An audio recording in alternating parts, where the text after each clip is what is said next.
Έχετε ποτέ αναρωτηθεί γιατί η μετεωρολογία ως επιστήμη αναπτύχθηκε στην αρχαία Ελλάδα? Η κλιματική αλλαγή είναι φαινόμενο της σύγχρονης εποχής ή συναντάται και σε παλαιότερες εποχές, κατά τις οποίες μάλιστα οι μεταβολές αυτές ήταν εντονότερες? Σε αυτά αλλά και σε πολλά παρόμοια ερωτήματα επιχειρεί να δώσει απάντηση ο μετεωρολόγος Θοδωρής Κολιδάς μέσα από το βιβλίο του με τίτλο «Η ιστορία μιας πεταλούδας». Η πεταλούδα έχει μια καταπληκτική μεταμόρφωση.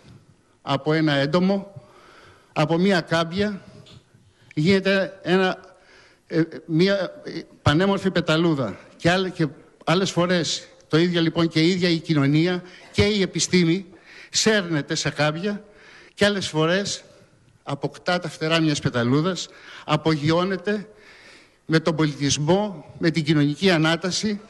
Το βιβλίο δεν είναι ένα μυθιστόρημα, αλλά ούτε ένα αυστηρά μετεωρολογικό βιβλίο. Η ιστορία μιας πεταλούδας αφορά τις μεταμορφώσεις της κοινωνίας, της επιστήμης, της μετεωρολογίας, αλλά και του καθενός μας στο πέρασμα του χρόνου. Το βιβλίο του Θοδωρή κινείται με μια εκπληκτική ευχέρεια από το μύθο στον δετερμινισμό και στην αμφιβολία, την οποία βλέπω όσο μεγαλώνει αυξάνει.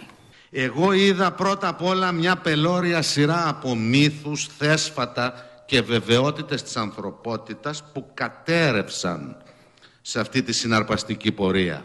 Η ιστορία μιας πεταλούδας αποτελεί τον πρώτο τόμο μιας τετραλογίας βιβλίων μετεωρολογικού ενδιαφέροντος.